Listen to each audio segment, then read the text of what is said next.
Hello, everyone. Welcome back to my channel. For those of you who are new here, I am KC. Thanks for clicking on the video, and to my subscribers, love y'all. Thanks for coming back with me and going on this journey with me. So I thought I would come in and uh, do an update, have a chit chat, and show you some changes that I made to the budget.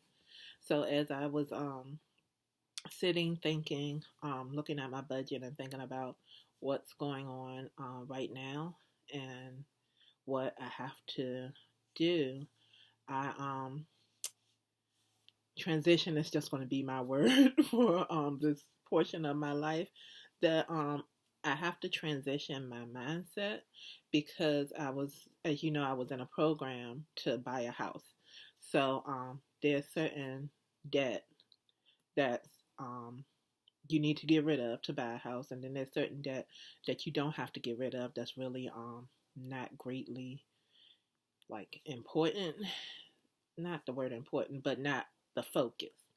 So the debt that was the focus that I absolutely had to get rid of, it was three things on my credit report that I really had to get rid of, and the other debt I didn't have to get rid of. It was acceptable debt. So out of the three things that I needed to get rid of, I got rid of two of them, and I am paying on the third one. So I was really, really close to getting rid of all of the debt that needed to be getting rid of in order to qualify for the home buying process. So now that I am not in the home, not actively in the home buying process, um, because I am moving. Um, so the debt that I wasn't paying attention to, I am now looking at. And so that debt wasn't actually, I think, on my budget. And it wasn't, it might have been on the budget, but it wasn't like focused underneath debt. And so I had to rearrange the budget. Although the debt is not going to hinder me from moving. My credit score during the time I was getting ready, my credit score went up. Um, I'm doing good with my credit score. So getting a place, renting an apartment or renting a house, my credit score won't be an issue. Now my payment history will not be an issue. These debts are my student loan, and I might have mentioned it, but my lawyer, which is not on my credit report. I have a great relationship with my lawyer. I had a lawyer because I have a child custody case, and I still have that case. And my lawyer offered to let me do payments to pay off the debt from the very first original case. We've been back and forth several times, but from the very first original case was the largest amount because it was a lot of billable hours. And so that was the largest amount, and he's allowed me to just knock it off little by little, make payments, consistently make payments, even during the times that I lost my job. I would just email him, and I'm unemployed right now. And he would say, okay, just restart. I know you're doing it. I see him coming in every month. You send me something. So just whatever you can send me, just keep chipping away at it. And so, great, really great man.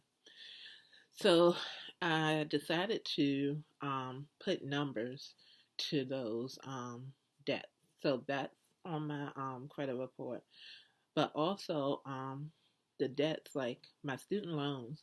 I just graduated in June, so my student loans right now are in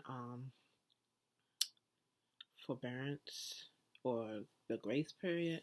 One of them I will need to start paying in February because of COVID and all of that. So it got pushed a little bit further back.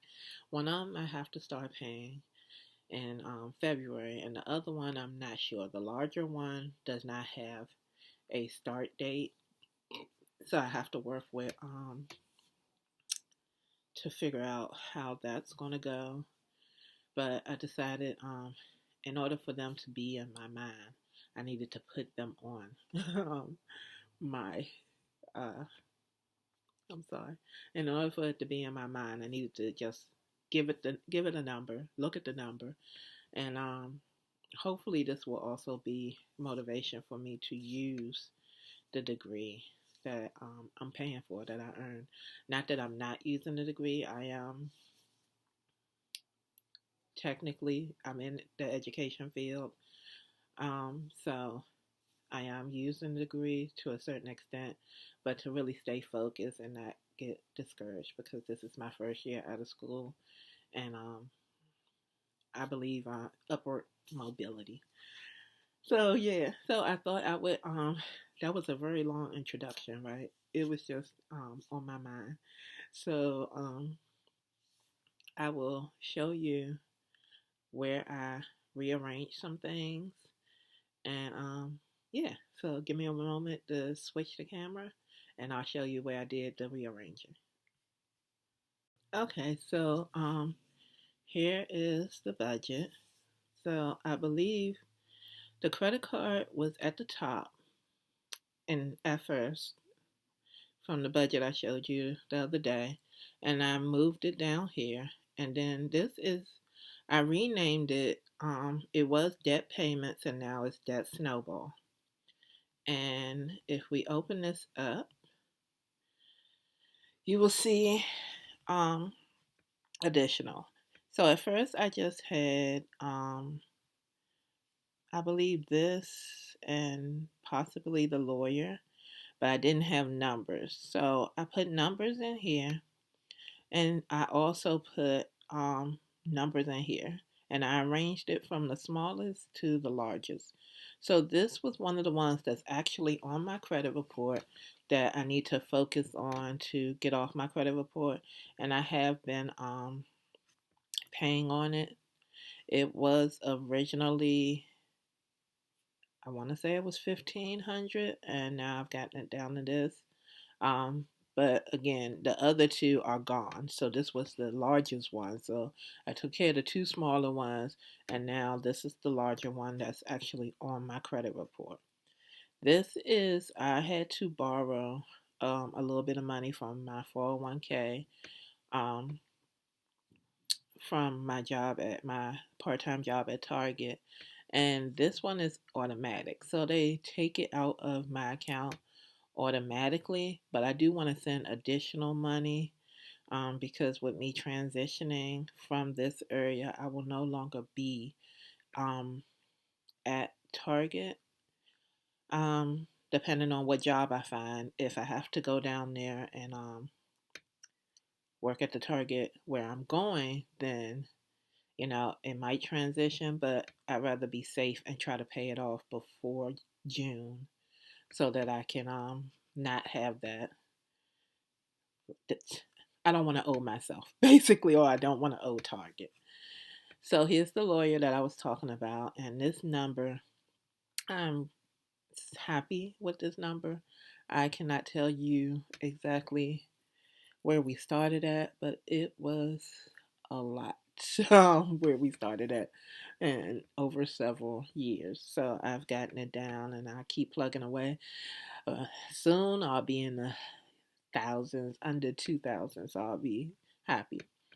So here's the student loan that I was talking about, and this student loan has an actual.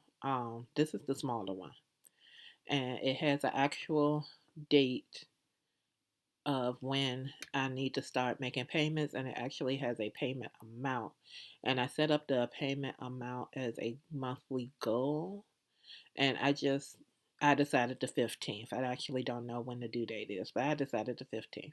And this is the larger one, and again, that doesn't have um, amount, a due date, or anything. I just decided the 30th because I thought that was a good day. And this is the larger amount. And I did pick a goal for this. So I have goals for um, all of these items, monthly goals for all of these items. And what else did I change? So those went down to the bottom because I really have to focus on what's going on here and these two. This one and this one.